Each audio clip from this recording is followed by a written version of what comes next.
Aleximo!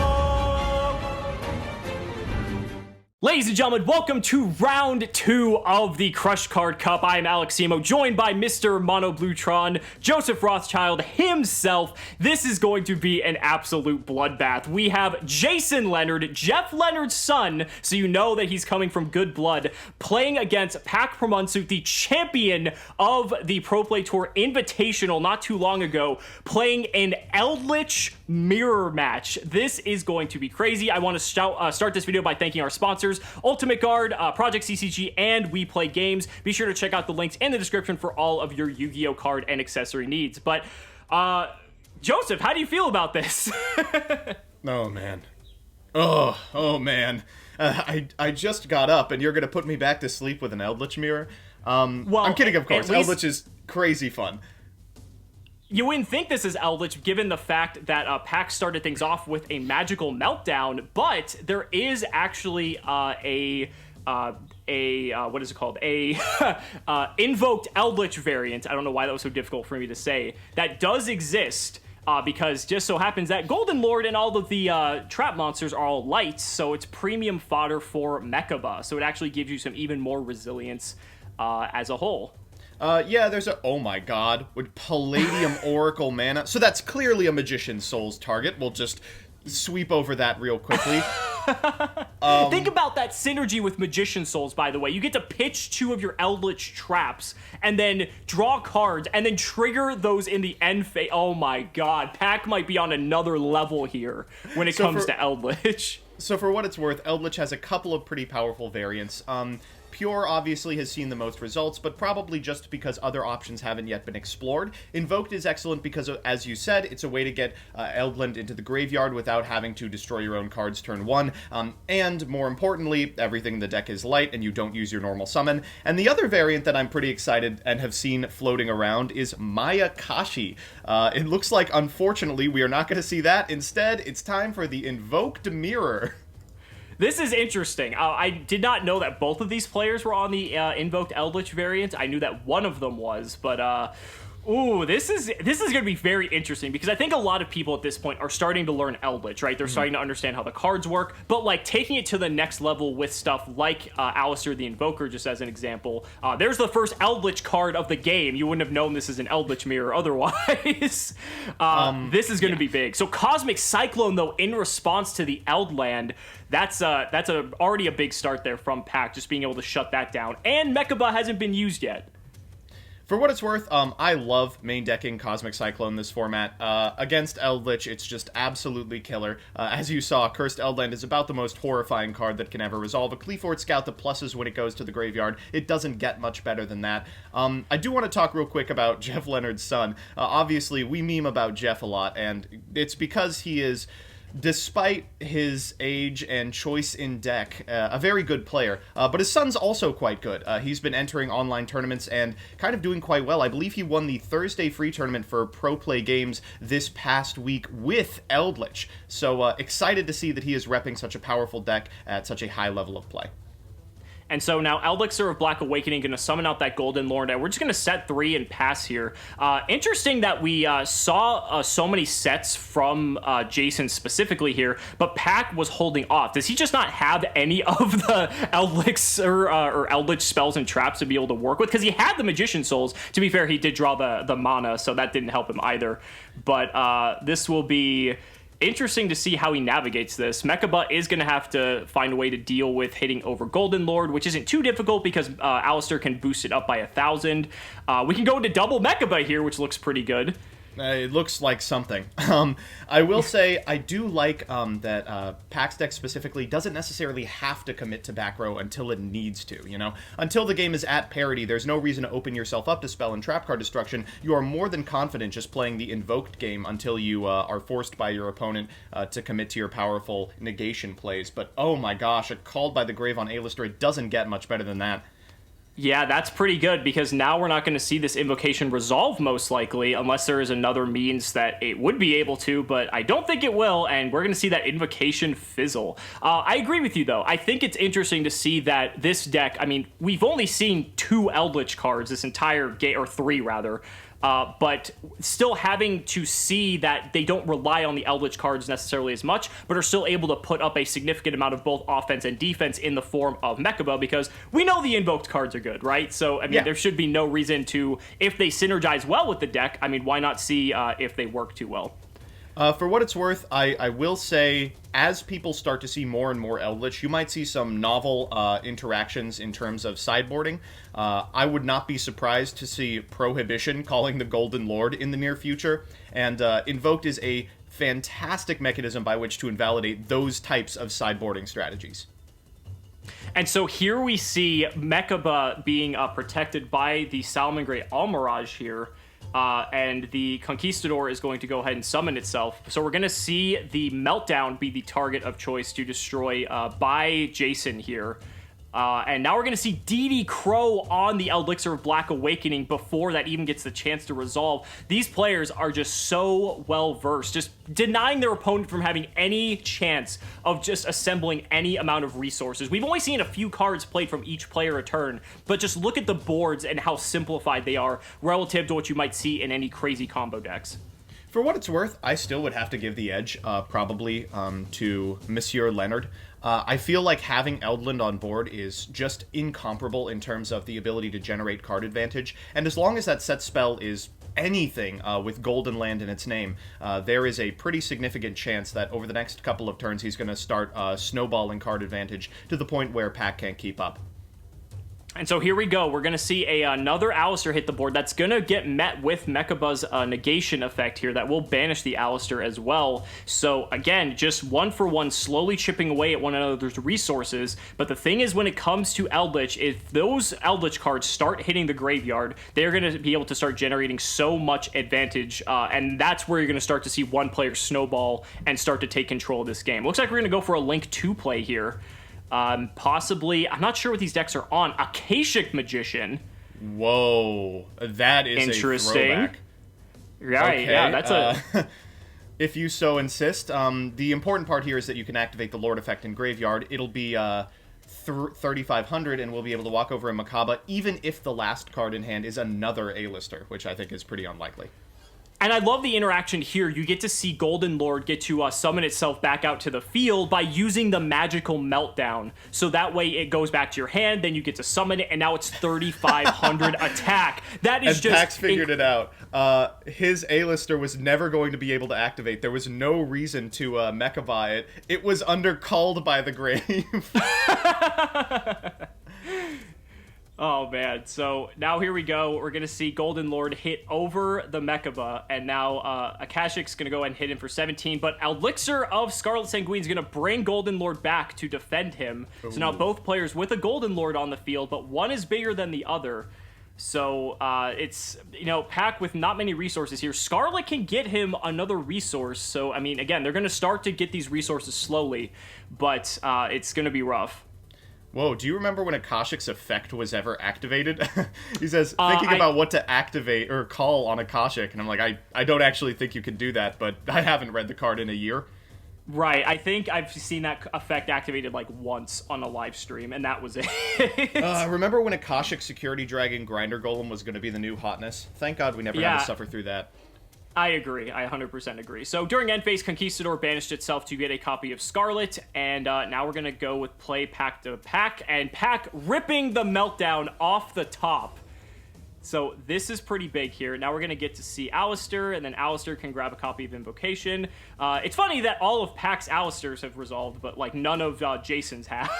It's funny that despite that, Jason was still in a commanding position until that Scarlet Sanguine resolved. I mean, it really does showcase the difference between an Eldlich deck finding the Golden Lord and failing to. Oh, this is so rough. He's going to plus off the Nightmare Phoenix and off the Conquistador afterwards. Right, so this is big. So because Phoenix is co-linked, he's not only going to be able to destroy that Elixir of White Destiny on Jason's side, but he gets to draw a card off the Phoenix, and he specifically discarded Conquistador, which means he will not lose any advantage, but actually plus twice off of that interaction. Oh, I hate that. And now Golden Lord gets to bring itself... Yep, I mean, the fact that you get to bring back Golden Lord after you've already used the Meltdown, like, every card in this deck just, like, replaces itself or pluses. It's so good. This is very much an argument as to why Invoked is the archetype to pair with Eldlich. I mean, it is really showing up, not necessarily in Makaba bosses, though Makaba, of course, has figured into this game, but more importantly, by activating Magical Meltdown multiple times and giving Eldland the availability to plus for free. Oh my gosh, is this lethal? Did he hard rip the invocation? Oh no, that was an A-lister resolution. That was the search. Okay, never mind. Because for a second I thought he ripped it, but no. Okay, yeah, you're right. Because that resolved. There's been so many A-listers being negated here, but Pak, I did the math. So he has another invocation. Oh, so it was a rip. Okay, never mind. Okay, so that answers that question. So here comes Mechaba now, and then now he's able to get back the Alistair because he used the invocation. Pitch that Purgatrio is on what, 27, 9, 39? Yeah, that's pretty big. And so now Purgatrio is going to hit over all the monsters here, and then that is 7,900 damage going directly at Jason's face. Oh, he does have the Scarlet though, so it's not. Oh, maybe he doesn't. Maybe he doesn't. I thought he had the Scarlet. Yeah, we don't actually know what the set card is. Apparently, it was not anything relevant. Could easily be an invocation. Well, no, because didn't he set the Scarlet off the Conquistador? I don't think so, no. Maybe. Oh, okay. So maybe I was completely off. But in any case, we're going to be going to game 2 now. We're going to see Jason Leonard start things off with Magical Meltdown. That was just a great demonstration of just how both of these decks not only function in their own right, but in this mirror match and how important just even the slightest interactions are of what specifically to negate, what to banish with cards like DD Crow or Call by the Grave. And it looks like Jason's getting off to a pretty explosive start here. This is about the best you could hope for in terms of a hand. Magical Meltdown plus Cursed Eldland. I think the tempo of this game can be decided by which individual has drawn Eldland, the Golden Boy, and it's Jason. He's going to be able to start with live Eldlich plus Mechaba with the ability to negate monster effects, plus any spells and traps he has in the hand as additional avenues for plussing.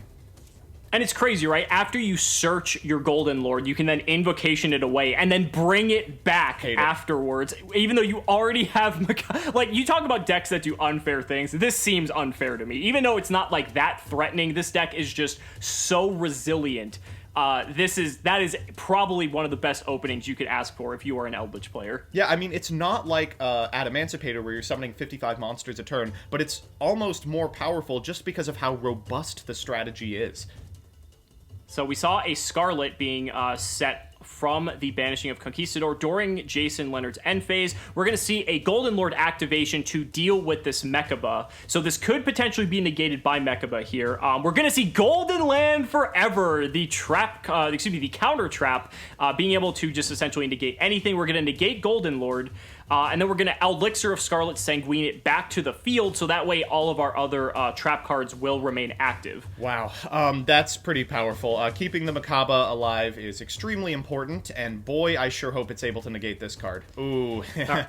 This is the one you would want to negate, folks. It would be banished. Ah, man. Yeah, that's rough. So that is going to go through here. And so Eldland is going to add a copy of Huaquero, it looks like. And now we're going to go ahead and see...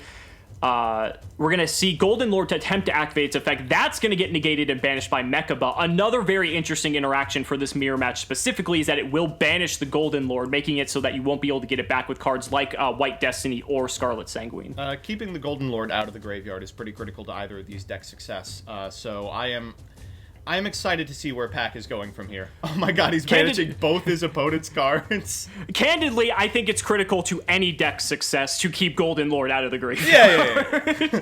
Yeah. All right, so now Pak has a Mechaba of his own on the board. We're going to set 2. Really, really cool to be able to use the invocation on both of Jason's cards. And now during end phase, we're going to banish Conquistador for a Scarlet. And, we're going to pass both these players at a relatively equal level of card advantage here. This is interesting. This is really fascinating to watch. Yeah, it is. I think I would have to give it to Jason right now just because he has the availability of the Sanguine in graveyard and the A-lister in hand. But again, I don't know. You know, those 3 cards could be anything. And if they're powerful enough, say a Sanguine, a Conquistador, a Haquero, then I might have to give it to Pak instead. Going into Salamangreat Almirage is powerful here, and of course it will turn into a security guard afterwards. But if the invocation is activated and Hakero is chained in a way that Golden Lord is on the battlefield for Pak, then it's going to be a huge problem. And like we expected, there's Hakero. Yep, and this is what you do. So you do Chainlink 1 Hakero, and then Chainlink 2 Scarlet Sanguine, but that's going to be met with Solemn Judgment. That is huge. Are we going to see anything else in response? No, we are not. And so now, unfortunately, that Golden Lord is not going to hit the board, so the Hakero will summon itself to the board, but because there's no Golden Lord on the field, the DD Crow effect will not activate, and now this could be the opening that Jason Leonard needed to kind of just break this open and take advantage of this game. Wow. Just an incredible sequence there. Definitely, I feel as if that was the determining factor in the game. It's just an extremely powerful play out of Pak met with an extremely powerful answer from Jason, and that's going to be the end of Game 2. And Pak saw the writing on the wall as soon as that Solemn Judgment resolved. I mean, Purgatrio hitting the board meant that he was going to do piercing to the Hakero, so that was going to be minimum like 3,000 damage with the Alistair boost. Very similar to how Pak won his first game. I think Pak's right here. He could have played around it had he done things just a little bit differently, and instead of trying to make a cool little chain play with Hakero, had just gone for the Scarlet Sanguine on its own chain in order to prompt something like a Solemn Judgment.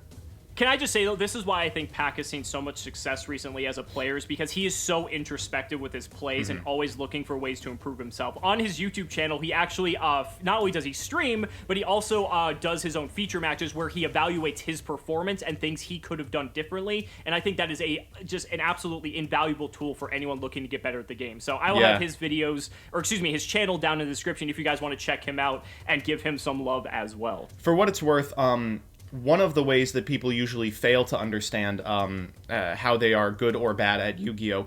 Is they'll attribute losses to luck or to misplay that happened of their not of their own volition. Pak is a good player because he recognizes his own play could have been superior and changes it for upcoming games. I mean, obviously the mark of a fantastic player. He did win the PPG Invitational.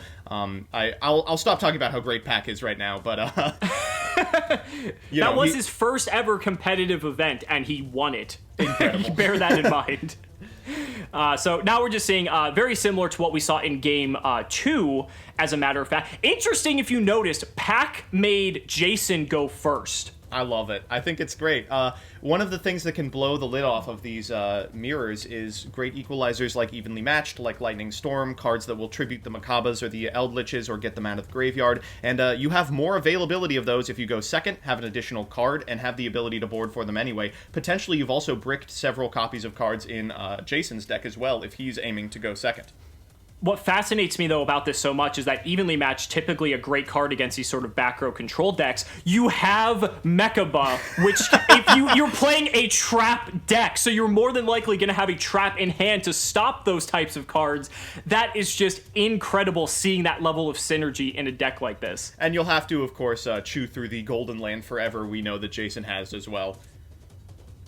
So we see a preemptive Scarlet Sanguine to summon a second copy of Golden Lord. This might be telegraphing that there is a Golden Land Forever in Jason's back row, and he really just wants to ensure that that Golden Land, that Golden Lord stays on the field. We get to see the first appearance of Magician's Souls in this. Well, we saw it earlier, but actually being activated. And of course, you would let this resolve. I mean, you probably want to negate the effect of Magician's Souls to try and minus your opponent. Oh, but he's going for the Golden Land Forever. He doesn't even want that monster to hit the board. Interesting. So Golden Land Forever, gonna negate it, and now here comes Meltdown. Boy, that's annoying. Okay. Well, looks like we're gonna have Dueling Makaba here. Well, we still have the Mechaba negate, so, I mean, that's perfectly fine. We're gonna... Oh, and an Eldland opening, too. Wow. This is... Could you... Look at Pak's hand so far. It was Souls, Meltdown, Eldland. Wow, that's incredible. Like, that's insane! For what it's worth, you know, from this position, you don't have to fear anything like an Evenly Matched for the remainder of the game. If you had a spell, you would probably discard it for Makaba here. Eldland is just such a high-impact card with such an unbelievable plus if it goes to the graveyard. Banishing this card is 100% in your best interest. Right. I mean, it's tough, though, because if you don't stop that, then Alistair is going to resolve to get Mecha Ball on the field. And yeah, a lot of the deck does centralize around Golden Lord being available, but, like, that is, like, pick your poison, right? Right. Like, both outcomes are not good for you. Stuck between a big golden boy and a hard place. I like that one. That was good. So we're going to see Alistair come down here. This is where Jason might negate, and I feel like this could be, and it looks like it's going to be. So we're going to get rid of the DD Crow. Whoa. Pak might have a response here, though. Oh, okay, so it looks like that's going to go. And now we're going to see Invocation. He didn't even need the Alistair. Great. Honestly, DD Crow is such a premium in this matchup, I would even be hesitant to discard it. I wonder what that remaining card in hand is. It's got to be a hand trap, and I would put him on a second copy of DD Crow. Was that another A-lister in hand? It was. So not only did he hard draw another Invocation, he had a second Alistair to be able to resolve the Invocation in addition to that. And now he gets to get the banished Alistair back to his hand that was banished off of Jason's Mecha Ball. What a weird hand out of Pak. But hey, pretty good. Yeah, now Golden Lord's going to send Scarlet Sanguine to the graveyard to send the Mecha Ball. That's going to be met with a Huaquero of the Golden Land, so that is going to summon itself. Golden Lord is on the field, so Jason will get to banish one of these cards in Pak's graveyard here. Presumably you're going to go for Golden Lord, I imagine, and it looks like that was his choice. Oh wait, we actually do know the card in the hand, don't we? It's A-lister out of Jason? I believe so, since he summoned Mechaba, yes. So we do know that there is an Alistair in his hand. So it's just going to be dueling A-listers, the game. One player has Golden Lord, the other one has Cursed Eldland. I'd have to give it to the player that's already got a resolve to Mechaba. Well, what's interesting is that Mechaba cannot hit over this Golden Lord because it's 3,800 defense currently. He's a big old boy. He is. That doesn't mean it's going to matter too much, but at least any of the Golden Lord traps will be able to get their additional effect. He does have a Scarlet Sanguine in graveyard he can resolve during end phase, so he will be able to get one of the good traps that will resolve as trap monsters. But we're going to see Conquistador being set here from Pak. And no attack, I love it. Nothing. So, okay, so now it's Jason's turn. Well, this is rough. You do have to play through the Macabre, and Sanguine isn't your biggest fear right now because Pak doesn't have much else going for him, but he does have that Eldland, so that is, even though it's not a threat right now, it's something that Jason has to deal with. Otherwise, it's just going to help spiral Pak out of control in terms of advantage. Yeah, the first thing that I'm trying to do if I'm Jason is get rid of the Eldland, and hopefully in a way that's going to banish it instead of allowing him to plus further.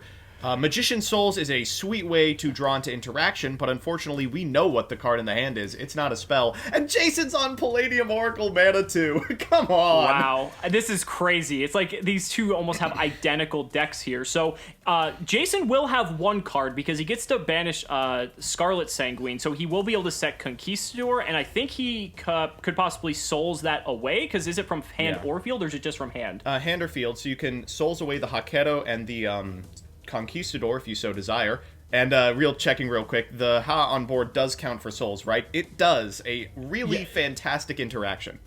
And this is another reason why Souls is like so good in this deck, because you get to convert these monsters into more advantage, and then you just get to banish them on the end phase anyway. So now look at this. Jason gets to drawing a couple more cards here. Huaquero's going to trigger as well as Conquistador during the end phase anyway, so he just like plussed himself into oblivion there. Wow, and Pak not negating it. He says, I know you have an A-lister in hand. That is worth more to me in terms of negation than you drawing 2 cards.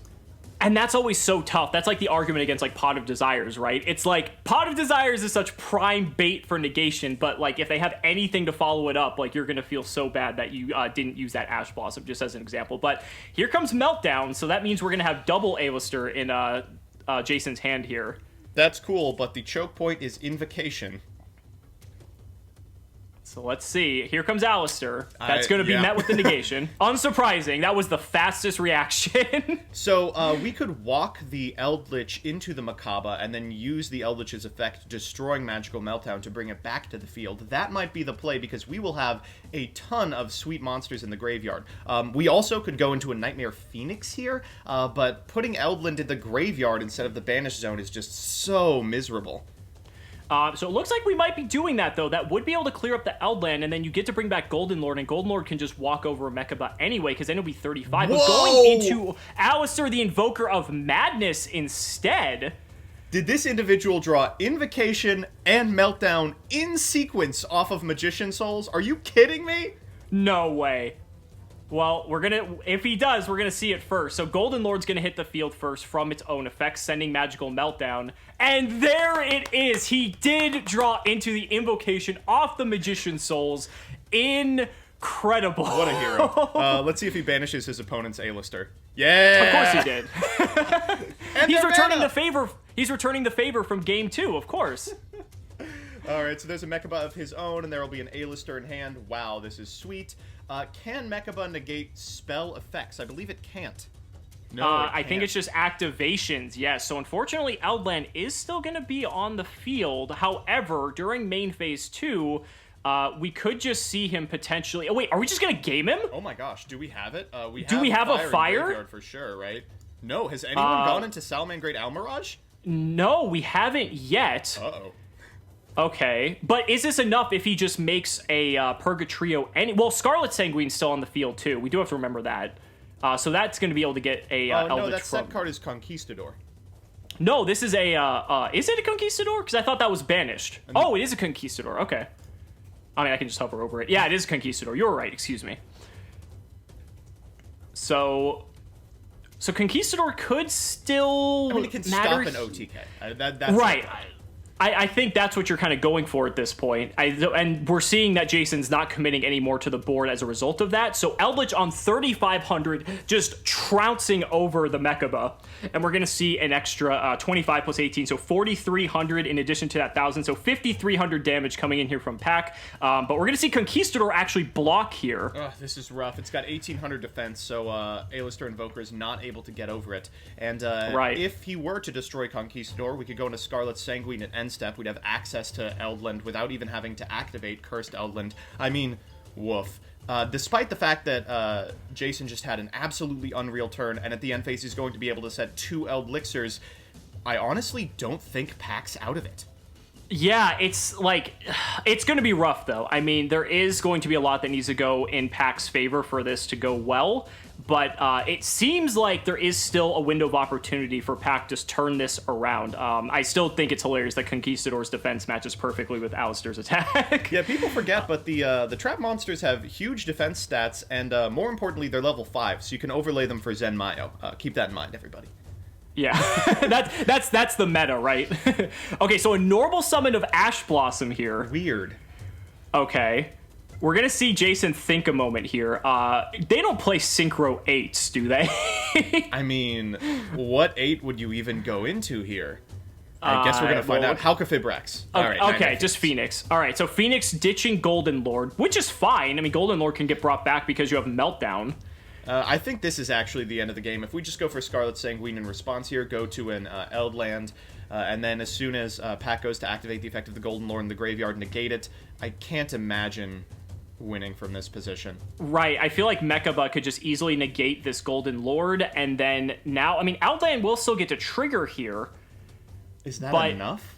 Is that enough? I know, it's like Jason's board is just like so imposing at this point. It might just be a matter of just trying to survive. But Phoenix can attack over the Alistair here. Broken. So that's going to be, it's like fine, I suppose. But it's going to be rough. So here we go, end phase. Pak's going to get to banish both the Huaquera and the Conquistador. So he does get 2 trap cards here, one of which will be a Scarlet Sanguine most likely. Yeah. And that means he will be able to play a little bit of defense. All right, you ready for me to tell you the line right now? It's Mechaba, discard A-lister, attack over the Nightmare Phoenix. Overlay my 2 Eldliches for Gustav Max. That might be the play. Oh, we're doing it! We're doing it! Oh, he just conceded! Pak knew that was the line that was coming. There was nothing else he could do. Ladies and gentlemen, that was an incredible feature match. Joseph, I mean, that was great. That was a ton of fun. I think Pak understands he could have played slightly better. Certainly, Jason Leonard drew fantastically off of that Magician Souls, but always awesome to see 2 high-level players playing good control decks against each other. Yeah, we're going to see more Eldlich in the future, I'm sure. Guys, thank you so much for watching the video, and we'll see you in the next match.